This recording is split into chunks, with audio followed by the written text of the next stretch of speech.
convidar, então, o professor Leonardo Alexander Silva, que é professor da Aliança Francesa de Belo Horizonte. Senta aqui, ele vai falar sobre Clarice Lispector e a Marguerite Duras, que também é tema da exposição, né, e do colóquio. O professor Leonardo tem doutorado na Sorbonne Nouvelle, né, em Paris, e na Universidade de São Paulo. E leciona desde esse ano, né, que você voltou? Não? Você está na Aliança Francesa? Esse ano eu estou na Aliança. Mas eu dei aula em Paris desde 2015 tá. E voltei ano passado. Você já deu aula em Paris. Já dei. Então tá bom. Seja bem-vindo. Muito obrigado. Nós passamos para a sua. Vocês estão me ouvindo bem? Está tranquilo? Primeiramente, eu queria agradecer a todos, agradecer o convite da Inês. Ela, sem saber, ela me deu um presente de aniversário, porque hoje é meu aniversário, então é um prazer comemorar. Obrigado. Quem diria, né, comemorar o aniversário na Academia Mineira de Letras. Falando de Clarice, é um grande presente. Então, obrigado à Inês, à Flávia, ao Jacinto. Parabenizar também a organização do colóquio e também da exposição. É uma ótima iniciativa de juntar 3 escritoras que são icônicas, de cada uma de sua maneira. Algumas pouco, quer dizer, as francesas talvez pouco conhecidas no Brasil, a Duras e a Sarraute.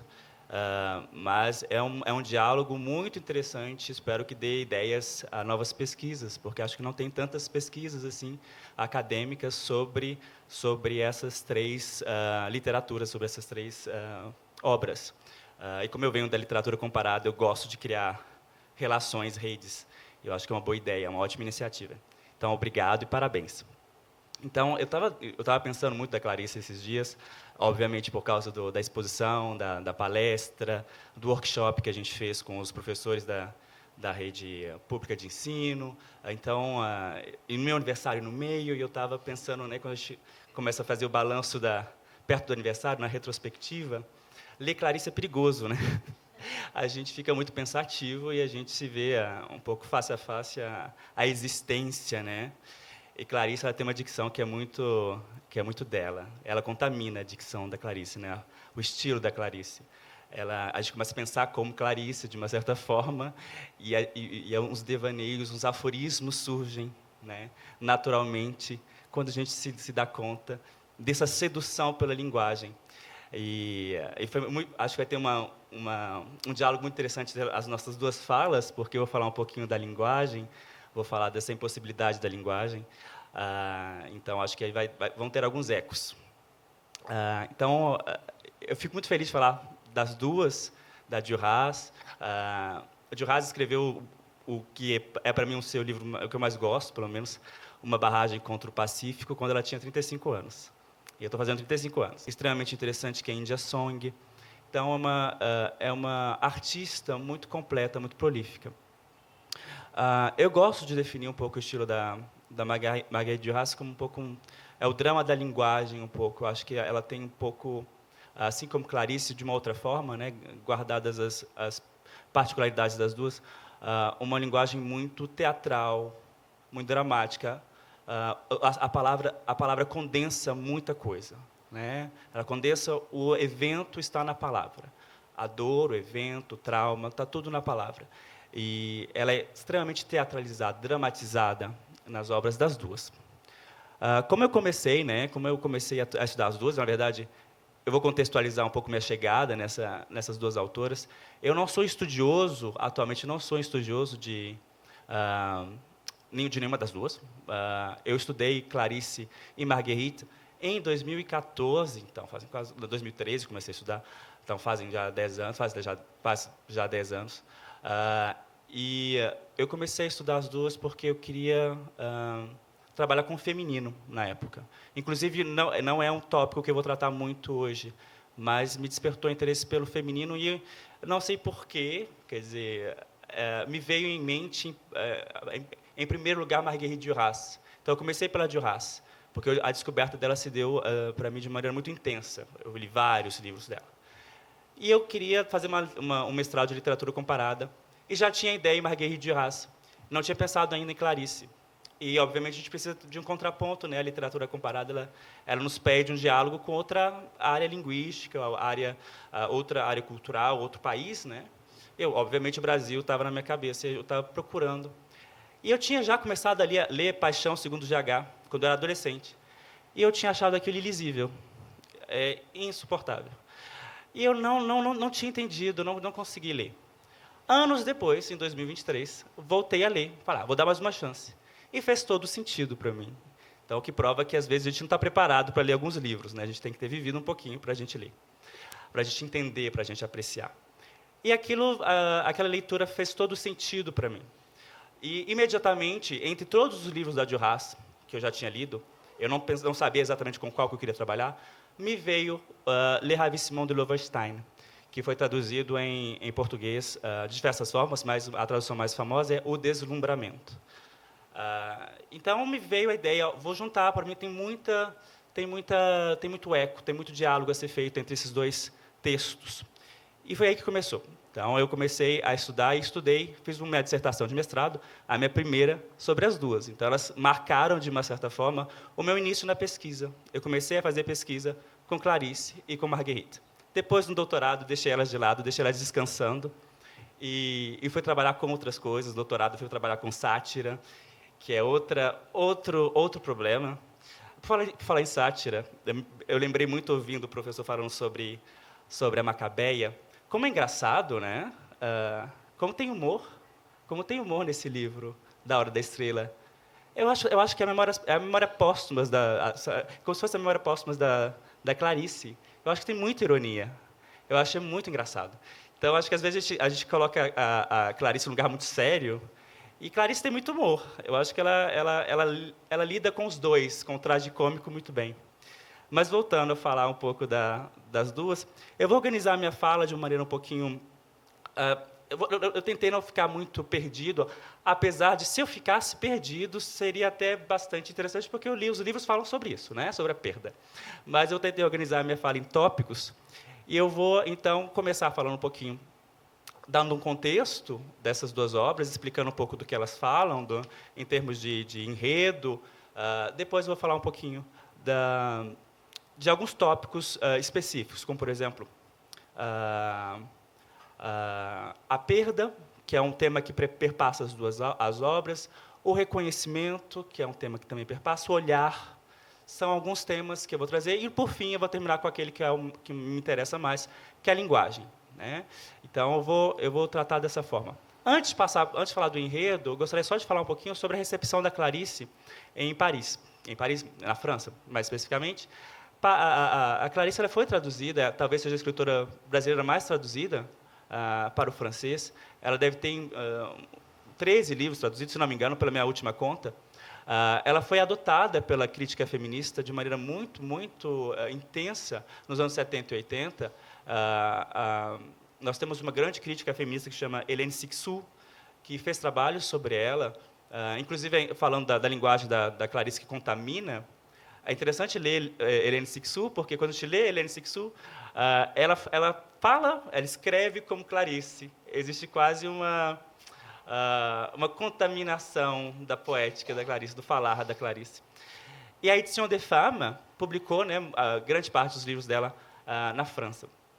É muito interessante ver como que ela foi adotada, e por isso também veio essa ideia de adotar a Clarice para a minha primeira pesquisa, pela crítica feminista como símbolo da escrita feminina. O que é algo que pode ser debatido de uma certa forma, de diversas formas. Não me sinto legítimo hoje em dia para falar sobre isso, mas é muito interessante pensar sobre esse ângulo, como que Clarice foi adotada como um exemplar da escrita feminina nos anos 70 e 80 na França. A Duras, ela teve também uma recepção muito, muito importante. Não vou falar muito sobre ela agora, para a gente chegar um pouquinho mais no enredo, mas algumas coincidências também me fizeram aproximar essas duas. Eu adoro essas coincidências. As duas escritoras... Então, Jo Haas nasceu em 1914, Clarice Lispector nasceu, se não me engano, em 1920, certo? Então, elas são da mesma geração. Elas publicaram o primeiro livro no mesmo ano, 1943. E os livros dos quais eu vou falar hoje, então, A Paixão Segundo GH e o Le Ravissement de Loewenstein, em 1964, no mesmo ano. Eu achava essas coincidências magníficas, né? Coisa que eu, como pesquisador, é um sinal. Eu tenho que falar desses dois livros, porque tem muita coincidência aí. Mas, obviamente, que não era o suficiente para aproximá-las. Então, eu fui buscando, obviamente, outros elementos. Ambos os romances, então, colocam suas heroínas, GH e Lola Ulula, que é o nome dela completo, ambas nomeadas através da abreviação, mais uma coincidência, no centro de uma experiência transformadora, desestabilizadora. A gente poderia aproximar da loucura, enfim, é um debate que a gente pode ter, de perda de si, de uma desorganização profunda, é uma palavra que eu acho que se aplica muito bem à paixão segundo GH, que é essa desorganização, e a essa experiência, a qual eu me referi no título da minha apresentação, como de arrebatamento.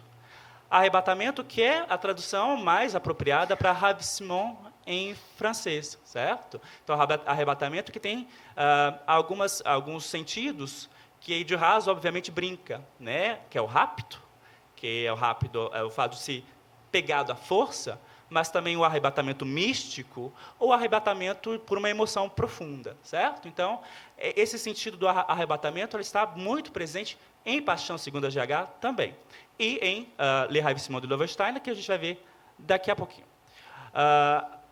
Ambos, então, giram em torno de acontecimentos desestabilizadores, ambos se caracterizam pela mise-en-scène do olhar, pelo trabalho em torno da questão de identidade, ou perda da identidade, de ausência, da falta. Falando um pouco do enredo. Então, a Paixão Segundo GH, o enredo dele é bem conhecido, né? Mas só para resumir, uma mulher resolve, após a demissão da empregada, arrumar o quartinho onde esta morava e se surpreende com alguns elementos que ela encontra. Entre eles, um desenho na parede e uma barata. Encontra o responsável por um profundo questionamento sobre a sua constituição humana, que dá lugar a um fluxo de consciência labiríntico, vertiginoso.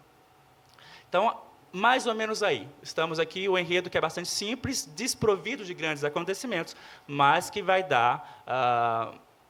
vai provocar toda uma meditação profunda, uma reflexão profunda sobre a própria existência da protagonista, da heroína. O livro da Jo Haas, ele é muito mais recheado de acontecimentos. Então, ele conta a história da heroína, Lola, que, quando jovem, ela comparece a um baile na sua cidade, e ela é noiva, e ela dança com o noivo, 2 danças, e depois o noivo ele se vê atraído por uma mulher mais velha, uma estrangeira que está na cidadezinha, e esse noivo começa a conversar com essa mulher e dança com essa mulher a noite inteira. Então, ele passa a noite do baile com essa mulher. E Lola, ela fica observando essa cena. E ela não consegue não olhar para essa cena. E ela está acompanhada pela amiga Tatiana, a melhor amiga de escola. E as duas ficam lá, Tatiana, né, com medo, né, temendo a reação da Lola, e a Lola completamente apática, completamente sem reação, mas vidrada nesse acontecimento. Assim, então, existe uma paixão aparente que acontece entre esses 2 novos personagens, o noivo e a estrangeira, e eles vão embora simplesmente, juntos. Lola, quando eles vão embora, Lola tem uma reação estranha, súbita. Ela desmaia e ela cai numa crise profunda, ficando prostrada durante alguns dias na casa dos pais. Então, doente, né? As pessoas diagnosticam ela como estando doente. E ela fica prostrada, até que um belo dia ela sai de casa, ela gosta de passear, ela encontra um homem, e esse homem fica fascinado com a fragilidade dela, com o mistério. É uma pessoa que nós vamos ver, ela parece não estar totalmente presente. Isso fascina esse homem, e ele propõe quase imediatamente que ela case com ele. Por que não? e ela aceita. E eles se casam, eles têm uma vida completamente ordenada, banal, durante alguns anos. Ela tem 3 filhos. E um belo dia, quando ela já não precisa mais se ocupar dos filhos, porque o marido tem uma boa condição, ele consegue contratar uma babá. Quando ela não precisa mais cuidar dos filhos, ela sai mais de casa, ela começa a fazer mais passeios, já em outra cidade. E ela vê um casal na rua, e um casal que está se despedindo, que se beija. E ela tem um tipo de reconhecimento. Ela reconhece como se fosse aquela cena inicial, aquela primeira cena, a cena do baile. Ela reconhece a mesma coisa. E ela fica completamente vidrada nesse casal, sem saber quem são. Ela começa a seguir essas pessoas. Em outros momentos, outros dias, ela consegue seguir, porque eles estão na mesma cidade, uma cidade pequena. E ela reconhece a mulher como sendo a melhor amiga, Tatiana, que ela não tinha visto há muito tempo. Então, a mesma amiga que estava com ela no dia inicial, onde tudo começou, está na mesma cidade, já casada, mas aquele não era o marido dela. O homem que ela beijou era o amante dela. Ela era casada, mas tinha um amante. E fazia encontros, né, com esse homem, às escondidas. Essa cena, esse casal, ele seduz Lola, que começa a segui-los, começa a ir onde eles vão, até que ela se introduz na vida deles. Ela se reapresenta a Tatiana e ela conhece esse homem. Esse homem, obviamente, como todos os homens, aparentemente fica fascinado por Lola, né? A fragilidade dela, o mistério dessa mulher seduz esse homem. E ele se apaixona por ela, mesmo continuando a relação com a Tatiana. Cria-se, então, um triângulo amoroso que vai se perpetuando. E a gente vai ver como que isso vai terminar daqui a pouco. Mas cria-se, então, esse triângulo amoroso. E a Loli começa a fazer parte desse casal, nos encontros que eles fazem. Então, eles vão para um hotel, fora da cidade, e ela segue, e ela fica do lado de fora, observando mais ou menos a janela onde que eles estão. Essa é a história de Le Ravissement de Loevestein. Também poucos acontecimentos, mas existe um pouquinho mais de deslocamento. Afinal, A Paixão de Segundo H é um huis clos, certo? Se passa no mesmo lugar. Em Ravissement, o deslocamento faz parte da criação desses personagens e da psique desses personagens. Nós vamos falar um pouquinho sobre isso daqui a pouco. É muito interessante pensar na questão do narrador, do ponto de vista. Então, A Paixão segundo GH, nós temos uma narradora personagem, heroína, que fala, que coloca o leitor dentro do seu próprio fluxo de pensamento. É ela que toma a palavra.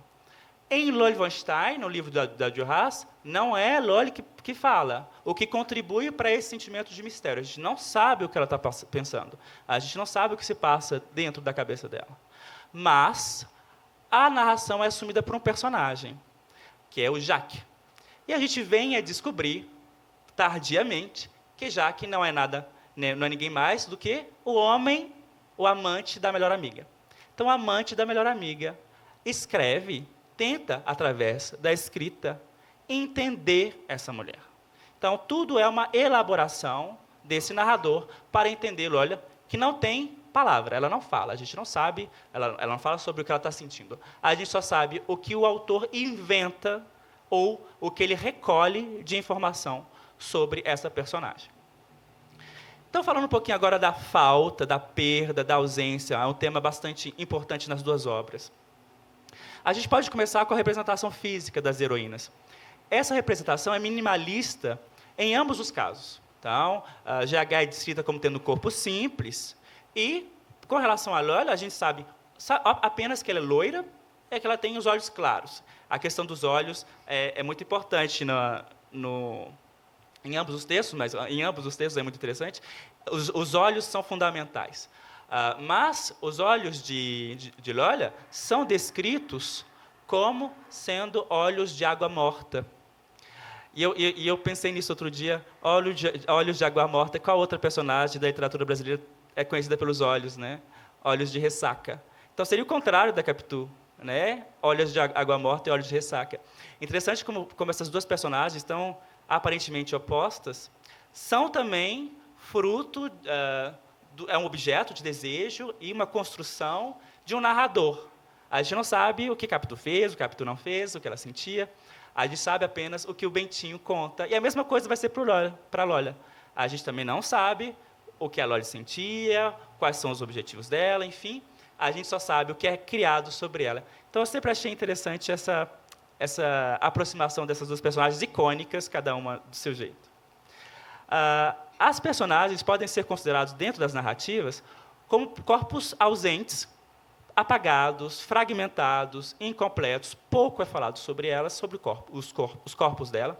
E a fragmentação no livro da Duras, ela aparece até com outras personagens femininas, como, por exemplo, a Tatiana, que é descrita pelo cabelo. O cabelo da Tatiana é o símbolo da sensualidade dela. É uma mulher extremamente sensual, mas a gente só tem acesso aos cabelos. É pelo cabelo que essa sensualidade é expressa. É interessante observar que, em Clarice, que GH se identifica com o desenho que ela encontra no quarto da empregada, né? Um contorno.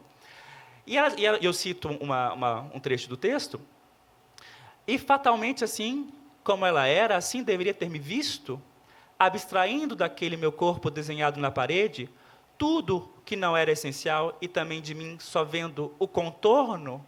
Então, ela começa a questão do vazio, do contorno, já presente, né, na abreviação do nome das duas personagens, porque o nome das duas são abreviados, GH e Lola V. Stein, aparece também nesses símbolos que ela vai vendo ao longo do texto. Nós sabemos que a questão do feminino, eu vou só passar rapidamente sobre essa questão, não vou tardar muito aqui. Nós sabemos que a questão do feminino, na psicanálise, como em Freud, em Lacan, está fortemente baseada no paradigma da falta ou na ausência, do falo, por exemplo. Podemos lembrar das famosas frases de Lacan, eu vou citar, la femme n'existe pas, a mulher não existe, e la femme n'est pas toute, a mulher não é toda. Então, uma definição pelo negativo. Então, a gente pode criar alguns paralelos com toda essa visão da mulher e como ela é representada, como o feminino é representado em ambas as obras. Eu não vou aprofundar no tema, mas uma coisa interessante também é de observar que a barata, né, ela também é associada ao feminino. E essa citação do livro é muito interessante. Eu só pensara a barata como fêmea, pois o que é esmagado pela cintura é fêmea. Então, a alusão à fecundidade, uma identificação que passa talvez pelo feminino, uma identificação dela com essa barata. E voltando a falar da questão da falta, a obra de Lispector, ela começa com uma declaração de perda, né, como o professor citou.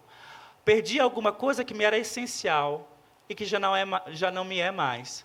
Não me é necessária, assim como se eu tivesse perdido uma terceira perna, que até então me impossibilitava de andar, mas que fazia de mim um tripé estável. Então, ela se apresenta como incompleta, de uma certa forma, e diversas maneiras. Então, o livro da Clarice é feito de ecos, né? Vários livros da Clarice são feitos de ecos, né? Frases que são reformuladas, que voltam, que perseguem, quase como se fossem alguns refrões dentro de uma canção.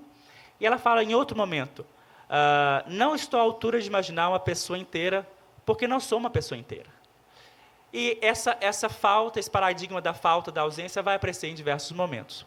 E esse é um dos elementos que a Hélène Cixous, que fez vários trabalhos sobre Clarice, louva na obra, e ela tem uma frase que é muito bonita, Le manque est aussi une richesse. Então, a falta também é uma riqueza. Então, é o elogio da falta que ela faz em Clarice, e que também pode ser encontrado em Duras. Indo um pouquinho para o livro da Duras, a doença, então, a Lola é apresentada como uma mulher doente, ela talvez tenha começado antes do baile. Então, nós temos sempre algumas informações complementares que surgem de personagens que a conheceram, como, por exemplo, a Tatiana, que dizem que ela já não era muito, vamos dizer, normal, entre aspas. Faltava alguma coisa para ela. Então, il manquait déjà quelque chose à Lola pour être là. Faltava alguma coisa para a Lola para ela estar aqui, presente. Já desde criança, como se ela fosse uma dormente em pé, ou como uma zumbi. Essas são as expressões que são utilizadas para falar de Lola durante todo o livro. Enquanto a alienação, o tédio profundo de Lola é um diagnóstico dos outros, Em GH, a própria heroína se identifica inesperadamente com a imagem do abismo, ao rever uma fotografia. Então, ela se vê em fotografia e ela reconhece um tipo de abismo. Nós podemos ver, então, que tanto pelo olhar dos outros, como uma própria autoanálise, as duas mulheres se identificam ou são identificadas com um certo vazio, com uma certa falta. A impessoalidade, o inexpressivo, o neutro, são, no romance da Lispector, ao mesmo tempo uma descoberta, mas uma consequência de uma epifania. E o ponto onde ela quer chegar, ela quer ir além, ela quer tocar nesse neutro. E ela repete em diversos momentos, vários momentos da narrativa, a palavra neutro. Eu quero alcançar esse neutro. Cheguei no neutro, amor neutro. O neutro soprava. O neutro, então, é a maneira dela nomear, e nomear é uma coisa muito importante. Em ambas as obras, nomear, dar nome às coisas é muito importante. É o nome que ela dá, é essa essência sem ornamentos, sem enfeite. É o neutro, é o real, talvez a gente poderia falar. É a essência, eu esqueci a palavra que o professor usou, mas a essência, o neutro, o real, é como ela nomeia essa existência que ela quer tocar agora. Uma vez que ela identificou, ela quer se aprofundar nela. Como já disse, os nomes das heroínas são abreviados, o que participa da construção de uma identidade marcada pela ausência. E tem uma fala muito interessante da GH, que é: e acabei sendo o meu nome. É suficiente ver no couro de minhas valizes as iniciais GH, e eis-me. Então, ela se identifica com a falta. Em Duras, o leitor tem conhecimento do nome completo da protagonista, Lola Valérie Stein, mas ela se identifica em um momento do romance gritando: eu me chamo Lol Stein. Ela se identifica pela abreviação. Esses nomes, né, cheios de buracos, causaram, né, muita curiosidade nos estudiosos. A gente nunca vai saber o que quer dizer GH. Alguns estudiosos também na França tentaram entender de onde vem esse lol, né? Alguns se aproximaram lol à l'eau, que é água em francês. Então, para vocês verem como que esses nomes, eles também são sedutores, né? São esse mistério quer ser resolvido, mas não será. Ambos os romances parecem contar, ainda que de maneira diferente, experiências de despersonalização. Duras, ela já havia confessado seu fascínio pelo tema. Então, Duras tem uma galeria de personagens femininos fascinantes. Muitos deles são marcados ou pela loucura ou por experiências que se aproximam da loucura ou da perda de si, perda da razão. E ela disse uma vez numa entrevista, eu vou traduzir rapidamente: uma perda progressiva de identidade é a experiência mais invejável que a gente pode conhecer. É a minha única preocupação, a possibilidade de ser capaz de perder a noção da minha identidade, ou da sua identidade. Em GH, a heroína se confronta com a perda das referências que até então calcavam sua visão de si mesma. E ela fala: naquela manhã, antes de entrar no quarto, o que era eu? Era o que os outros sempre me haviam visto ser. E assim eu me conhecia. E tem uma frase magnífica dela: e agora o que sou? Sou estar de pé diante de um susto. Às vezes a gente não entende, mas a gente entende, né? A gente não entende, mas a gente entende o que ela quer dizer. Ao longo de sua epopeia, essa crise identitária de GH, ela se dá conta das diversas máscaras sociais que ela usou ao longo da vida. Esse processo de despersonalização possibilita que ela estabeleça uma relação de identificação com a própria barata. Eu sou a barata, ela chega a dizer. Como se elas ocupassem o mesmo plano ontológico. No caso de Lola, a despersonalização permite que ela crie uma identificação profunda com a amiga Tatiana, adotando a identidade dela em determinadas situações, num processo de espelhamento. Ela parece viver por procuração. É muito interessante ver como o prazer dela está ligado ao prazer da outra, do seu duplo, que é Tatiana. Engraçado pensar que Tatiana é morena, ela é loira, é a única coisa que a gente sabe sobre ela. É o duplo, mas é o contrário. Falando agora do espaço, eu falei que o espaço ele é muito importante nas duas obras, como que eles espelham, de uma certa forma, o processo que elas estão vivendo. A geografia a organização espacial nos romances parece espelhar a psicologia dos personagens, o drama que cada um encarna. No romance de Duras, os nomes dos lugares são marcados por abreviações. Então, nós temos Tebit, Ubridia, Estalá.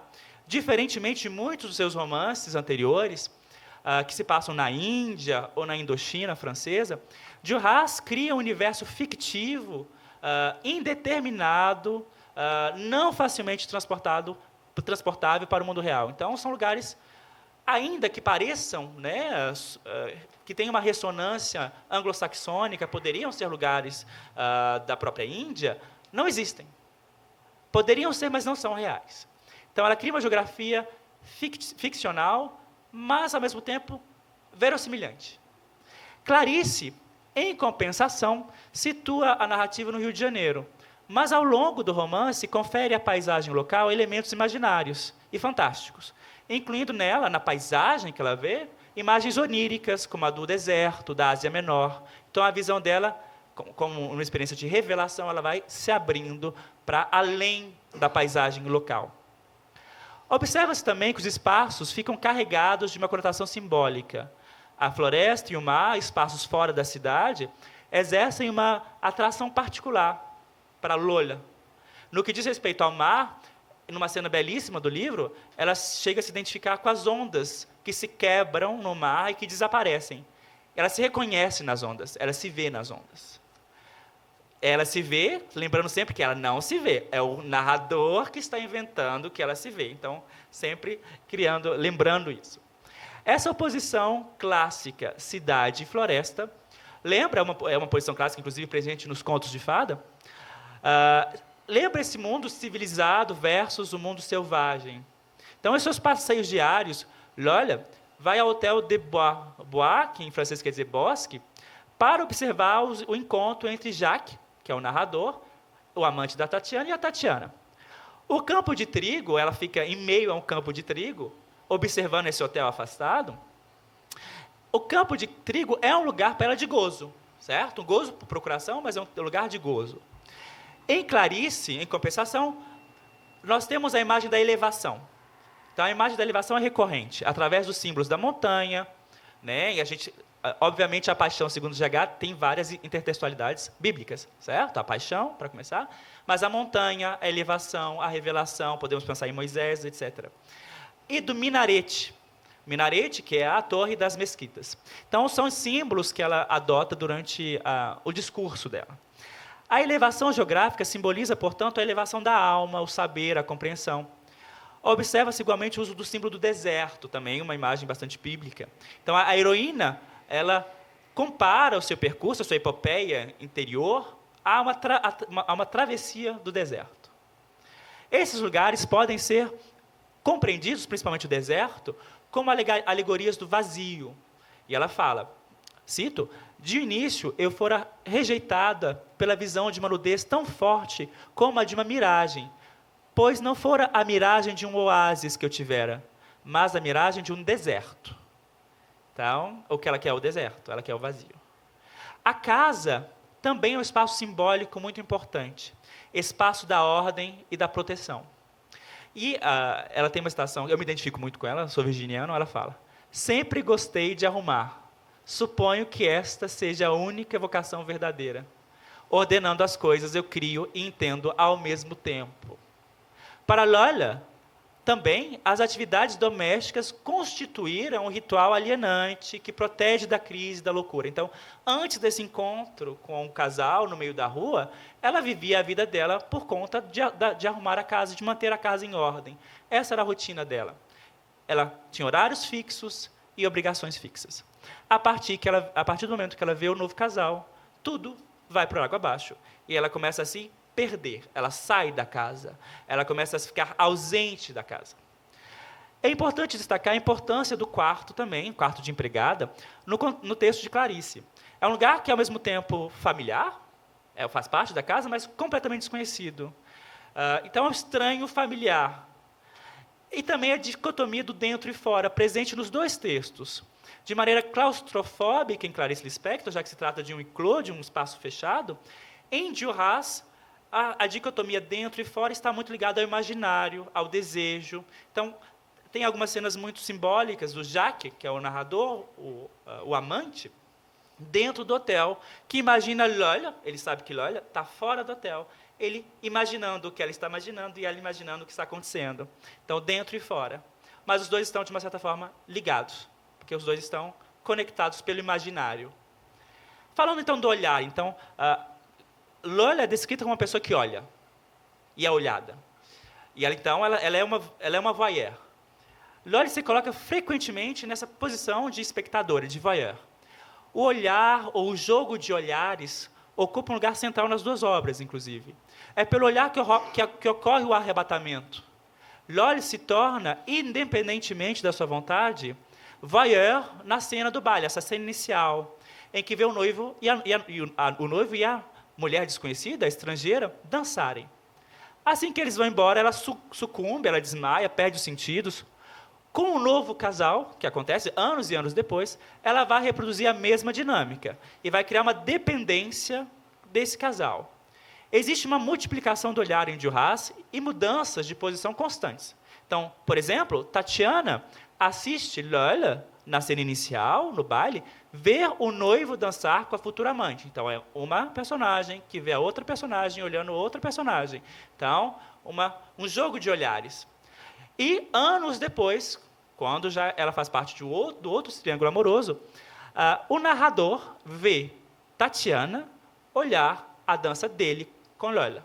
Então, é uma outra cena, um outro espelhamento, é uma repetição diferente, com outros personagens. As sucessivas descobertas visuais de GH podem ser aproximadas de uma experiência de arrebatamento místico, formando uma visão revelatória. Então, é uma sequência de visões que formam uma visão quase mística. Eu cito, é que em vez da penumbra confusa que esperara, eu esbarrava na visão de um quarto, que era um quadrilátero de branca luz. Meus olhos se protegeram, franzindo-se. Então, essa imagem bastante clichê, quase, dessa luz que cega. Para GH, cada uma reage de maneira diferente, é importante dizer isso, ao arrebatamento, a esse fenômeno.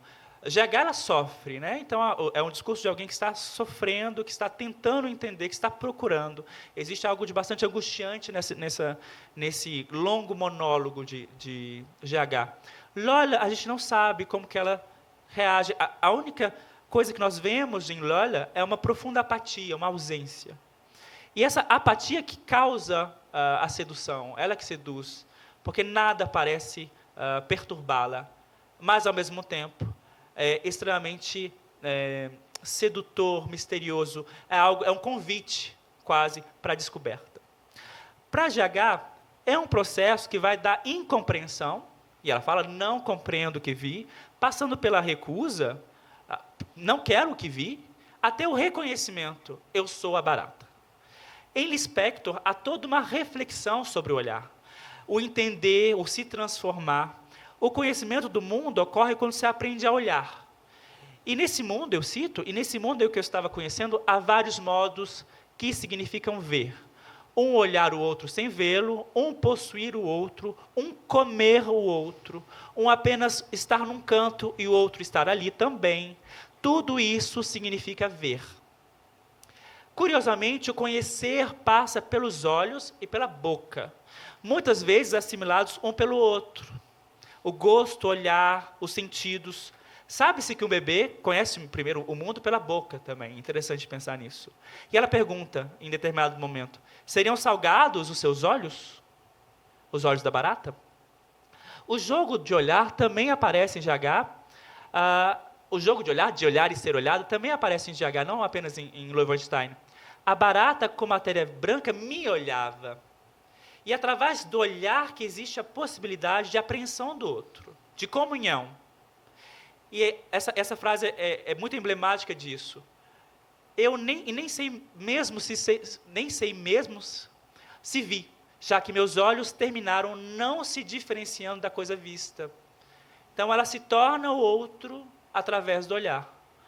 É interessante observar que a barata se torna, através da metonímia, o símbolo de um olhar sobre ela. um todo olhar. E ela diz, cada olho em si mesmo parecia uma barata. Cada olho reproduzia a barata inteira. A barata é um puro olhar.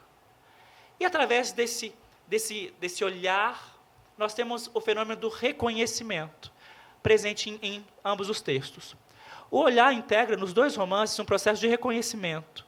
Reconhecimento que é paradoxal em GH, pois se trata de um reconhecer que não se conhecia, ao menos conscientemente. Ela diz, é do buscar e não achar que nasce o que eu não conhecia e que instantaneamente reconheço. Não conhecia e reconheço. Paradoxo, que é uma das coisas tão típicas da escrita de Clarice, trabalhar com os paradoxos. O indizível, né, que a gente vai ver daqui a pouco. Para Lola, o reconhecimento parece estar ligado à reminiscência de um trauma, de um evento reprimido. A visão da dança do baile parece uma cena arquetípica, que ela vai reviver anos depois, ao ver o outro casal, Tatiana e Jacques. Desde que ela descobre o novo casal, ela busca incessantemente reviver a mesma cena. É interessante observar que o que faz Lola reviver a cena arquetípica é o fato de reconhecer no olhar de Jacques, o amante, o olhar que seu noivo havia lançado para a mulher estrangeira, lá atrás. É um reconhecimento que passa pelo olhar do outro, como o outro olhou para a mulher. Lola, que vivia uma vida ordenada, robótica, antes desse encontro, tem um tipo de renascimento, ao se inserir novamente nesse triângulo amoroso. Já a barata, em GH, desperta associações, lembranças e traumas em GH, remetendo à infância pobre, ela cita os percevejos de sua antiga casa, e o aborto sofrido anos antes. Ao final do romance, dessa vez de Duras, Jacques leva Lola para o cassino, onde aconteceu o baile, anos atrás, onde houve um acontecimento traumático, na esperança de que Lola se cure, se recupere do seu trauma, como algo terapêutico. E talvez para curar também a frigidez de Lola. É interessante observar qual que é o papel do homem e a relação de gêneros nesse texto, certo? É um homem que tenta, de toda maneira, dominar, capturar uma mulher, de uma certa forma, simbolicamente. Ele quer capturá-la simbolicamente. E eles não têm nenhuma relação. Então, talvez para consumar essa relação, porque a relação de Lola para Lola é consumada através do olhar do outro casal, então, para Lola, o prazer vem por procuração, mas Jacques, provavelmente, é uma hipótese que a gente pode fazer, quer curar Lola da sua possível frigidez. Ele quer consumar esse romance. Então, esse interesse dele em salvar Lola pode ser bastante questionado. Mas Lola, quando ela chega nesse cassino, quando ela chega nesse lugar, ela não apresenta nenhuma reação. Nada acontece. Ela fala, não há nada a dizer, não tenho nada para falar. Ela não reconhece nada, não acontece nenhum tipo de cura, de epifania, enfim.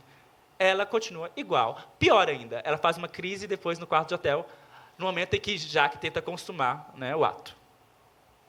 Em Lispector, o gesto maior de cura, de reconhecimento, o clímax do romance, é o consumo da barata por GH. Uma maneira para ela de acessar finalmente o neutro, a existência sem adornos, a verdade, o real, a gente pode chamar de diversas maneiras, numa comunhão similar à Eucaristia. No entanto, a experiência não parece completamente bem-sucedida, e ela confessa isso ao final. Entendi que, botando na minha boca a massa da barata, eu não estava me despojando como os santos se despojam, mas estava, de novo, querendo o acréscimo. E ela não acessa, então, a imanência que ela almejava e transcende. Nós vamos ver que ela transcende pela linguagem. Nenhuma das duas consegue, então, sair do sistema. O GH, ela se projeta numa continuação. Minha vida vai voltar ao normal. Já me vejo dançando no Bambino. E Lola, ela volta a se inserir no sistema. Logo depois da saída ao cassino, ela volta a observar esse casal, ao sistema em que ela tinha se colocado, de voyeur. E ela vai, cada vez, esperar o casal e observar o casal no hotel. Então, nenhuma delas consegue resolver o problema. Chega na linguagem. Então, a linguagem talvez seja o problema. E essa é a hipótese que eu gostaria de adiantar. Chegamos, então, no que é, para mim, ao menos o cerne desses dois romances. A reflexão sobre a linguagem e a impossibilidade de contar. O desafio de contar uma ou a experiência surge de imediato no discurso de H, a ponto de ela imaginar um interlocutor que segure a sua mão durante esse processo. Ela precisa imaginar alguém que a acompanhe, o leitor, talvez. Dá-me a tua mão desconhecida, que a vida está me doendo e não sei como falar. E ela vai repetindo. Dá-me a tua mão, dá-me a tua mão. Comentários metatextuais também estão presentes em ambos os textos. GH, com muito humor, brinca até com a metáfora de mau gosto que ela fez.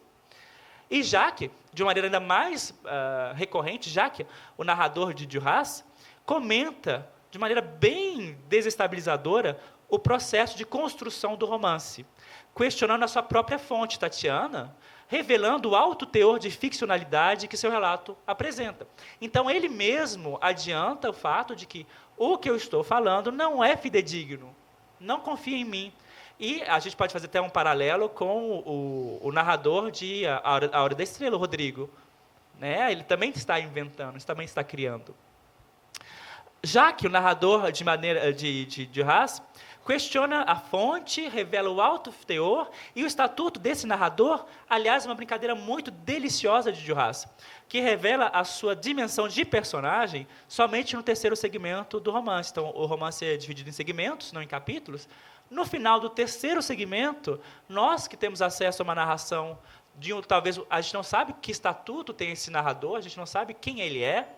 No final do terceiro segmento, apenas que a gente vai descobrir que esse narrador é um narrador personagem, e não somente é um narrador personagem, mas é o homem que Lola havia visto. Então, vou citar rapidamente, essa cena que para mim é brilhante. Tatiana, então, ela fala, o narrador fala, Tatiana apresenta a Lola Pierre Bournier, seu marido, e Jacques Rouda, um de seus amigos. Nós temos entre vírgulas, a distância percorrida. A distância percorrida, eu. Ele se coloca assim no romance. A distância percorrida entre o narrador e o personagem. Juntaram.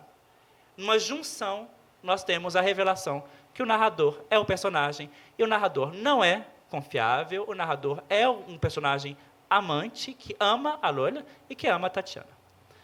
Assumindo em diversas ocasiões o seu não saber, o narrador, que se chama Rouda, né, Rouda em inglês, que é pegar, saisir em francês, tenta aprender de diversas formas, o quebra-cabeças, o mistério que constitui a existência de Lola.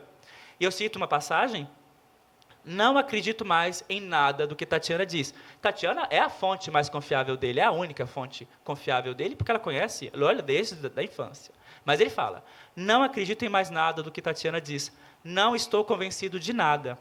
Aqui estão mescladas, do começo ao fim, duas versões ao mesmo tempo. Uma irreal, que Tatiana conta, e outra que eu invento sobre a noite do cassino de Tebit. A partir daí, contarei minha história de Loewenstein. Então, a história não é de Loewenstein, é a história que o narrador cria sobre Loewenstein. É a minha história. Então, talvez ele se revele ainda mais do que ela ao longo do livro. Em diversos momentos ele diz, eu invento, eu vejo, e o ver e o inventar estão sempre contrapostos. Eu invento, eu vejo, eu invento, eu vejo. Em GH, a invenção aparece como a única maneira de se aproximar do real, do neutro, né, do real, do neutro, da verdade, a gente poderia chamar de diversas formas. E, ao mesmo tempo, aquilo que impede de acessá-lo totalmente. Ela fala, vou criar o que me aconteceu, só porque viver não é relatável, viver não é vivível, terei que criar sobre a vida. E sem mentir, criar sim, mentir não. Criar não é imaginação, é correr o grande risco de ter a realidade. Entender é uma criação, meu único modo. Eu crio para ter acesso à realidade. Mas nós vamos ver que a linguagem, que é o meio que ela utiliza, não dá acesso total. Ele nos aproxima, mas ele não dá acesso a tal realidade. Vive-se através da linguagem, o real não é vislumbrável de outra maneira. O real só é vislumbrável através da linguagem, mas continua inalcançável. O ornamento do real, o enfeite do real, a linguagem, é uma fonte de gozo.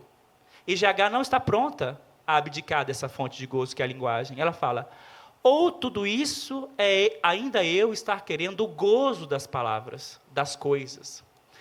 É o gozo pela linguagem. E é interessante que uma passagem também muito bonita de Duras, ela fala da linguagem como se fosse um gozo, uma ejaculação de palavras. Ela fala, as palavras, uma vez pronunciadas, a boca ficou entreaberta para que elas jorrem até a última gota. Então, o gozo pela palavra, pela linguagem. A consciência do indizível é uma das descobertas de GH. A realidade é a matéria-prima, ela diz. A linguagem é o modo como vou buscá-la. E como não acho. Ela não acha. Mas é do buscar e não achar que nasce o que eu não conhecia e que instantaneamente reconheço. Mas volto com o indizível. O indizível só poderá ser dado através do fracasso da minha linguagem. Só quando falha a construção é que obtenho o que ela não conseguiu. A linguagem não dá conta, mas a linguagem é ao mesmo tempo tudo. É a possibilidade humana. É o nosso destino. A abundância de oxímoros, de antíteses, de frases interrompidas, de repetições em ambos os romances revelam a impossibilidade de contar. A estrutura repetitiva, a prisão dos personagens dentro de um sistema, é uma prisão dentro da linguagem. É interessante observar uma frase muito interessante, que é, da Clarice, todo caso de loucura é que alguma coisa voltou. Os processos, eles não são possuídos pelo que vem, mas pelo que volta. Então, é a repetição, a eterna repetição. Existe nos romances uma vontade, uma tentação de nomear as coisas, dar nome às coisas. E os dois textos, eles se veem diante de uma falha constante. Em Lola, em Duras, pour la première fois, mon nom prononcé ne nomme pas. Pela primeira vez, meu nome pronunciado não nomeia. Quando Jacques ouve Lola falar o nome dele, ele não se identifica com o nome. Ele não associa. É um puro significante. Em Clarice, a dor não é o nome verdadeiro disso que a gente chama de dor. Então, para GH, acessar o neutro é dizer não à tentação de nomear as coisas. Mas ela passa o livro inteiro tentando nomear as coisas. Então, é um grande paradoxo. E eu cito, mas é a mim que caberá impedir-me de dar nome à coisa. O nome é um acréscimo e impede o contato com a coisa. Uma frase de GH parece resumir o drama das duas narrativas, e eu vou terminar aí, e, de certa forma, o paradoxo que constitui o fazer literário. O que é fazer literatura? Eu acho que ambas se reconhecem, ambas as autoras, as escritoras, ainda que elas não tenham se conhecido, eu acho que as duas poderiam se identificar com o que aqui Clarice diz. A linguagem é o meu esforço humano. Por destino, tenho que ir buscar. E por destino, volto com as mãos vazias. Muito obrigado.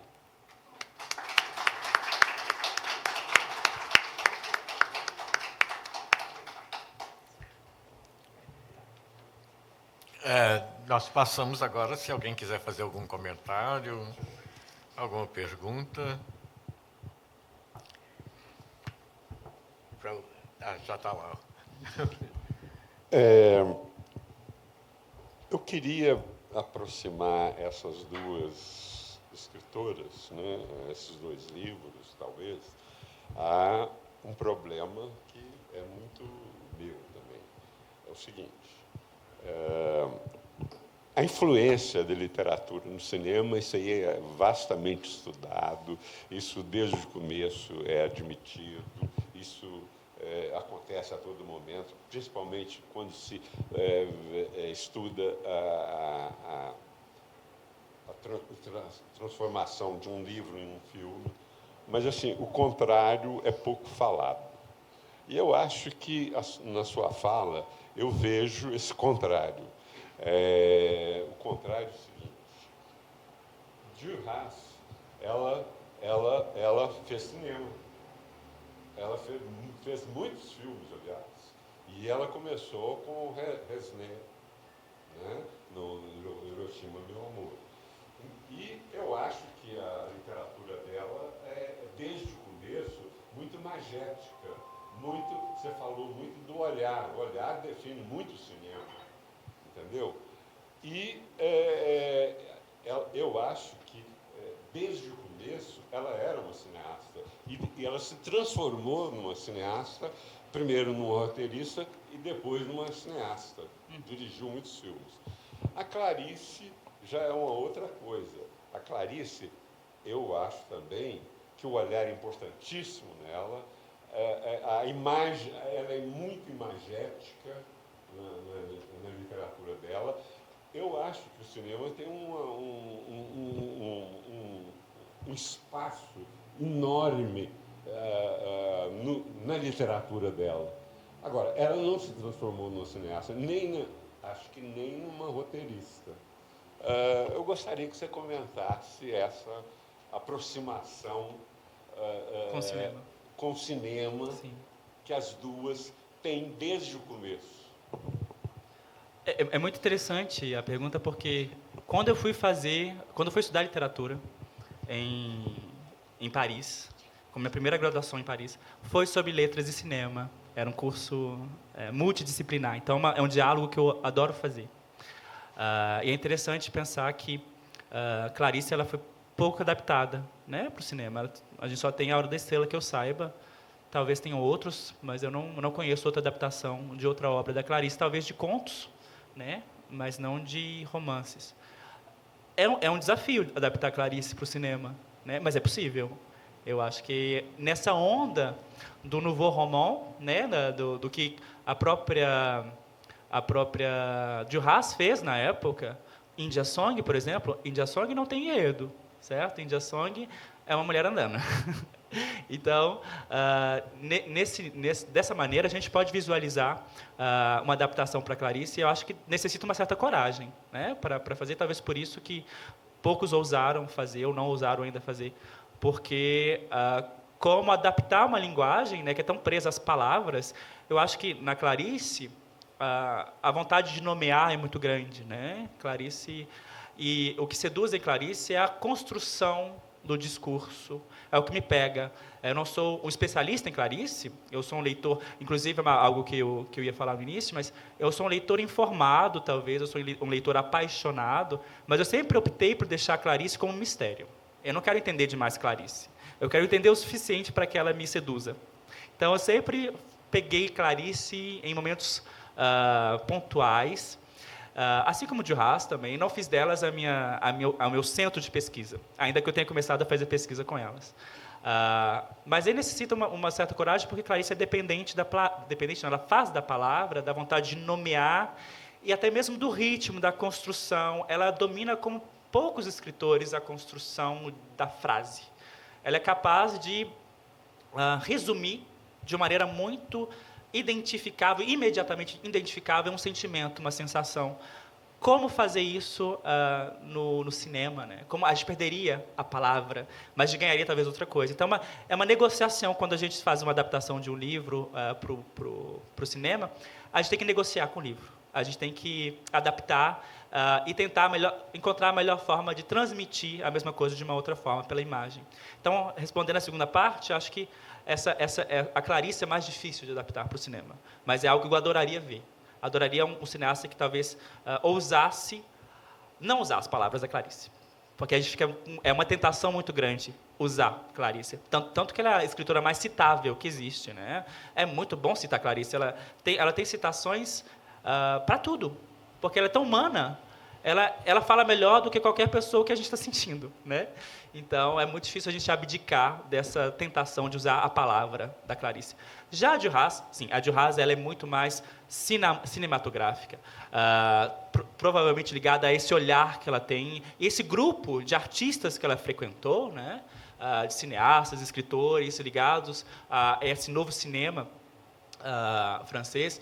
Então, ela, inclusive, ela adaptou, ela fez, por exemplo, O Amante da China do Norte, é uma adaptação, ela pensando como seria o roteiro do Amante. Então, ela reescreveu muitas de suas narrativas como roteiro. Então, ela tem um olhar de cineasta. Eu amo a Jo Haas porque eu acho que ela tem imagens que são icônicas. Ela trabalha através de alguns símbolos, como o mar.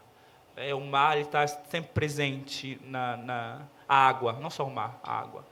Isso não só no romance, mas também no teatro. Tem uma peça dela que chama Savannah Bay.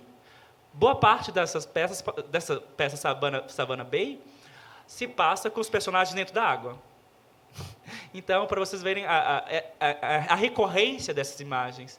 E eu não sei se eu respondi, mas eu acho que faz todo sentido dentro da maneira como ela concebe a própria arte. Como ela concebe... Tanto que, em Le Rêve Simone, esse romance que eu comentei, nós temos alguns pedaços que parecem telas. Então, quando a janela do hotel, é como se fosse uma tela. Ela está olhando para a janela, é como se fosse uma tela de cinema, ou uma tela de uma televisão. Ela é espectadora, certo? Então, nós temos esse jogo de espectador, cinema, a panorâmica, né, dela andando. A gente pode imaginar uma câmera seguindo essa personagem andando pelas ruas da cidadezinha balneária. Então, é tudo muito imaginável, né? A gente consegue projetar a imagem quando a gente lê. Obrigado. Muito bem. Soraya, vai poder ver a exposição agora? Tá. Então, eu vou agradecer ao professor Leonardo e dizer que vocês, quem quiser, pode aproveitar para ver a exposição que é dedicada a Clarice Lispector, a Marguerite Duras e a Nathalie Sarraute, né? Eu sempre digo para quem se interessa pela exposição que tem a exposição, esse é o primeiro nível, mas o segundo nível tem a exposição chama Casa de Clarice, tem a casa. Para quem nunca entrou nessa casa, que é o Palacete Borges da Costa, isso é um atrativo também. É uma oportunidade de ver a sede da Academia Mineira de Letras, que é um objeto arquitetônico extraordinário. Então, os que quiserem são bem-vindos. Muito obrigado, Leonardo, e aplausos.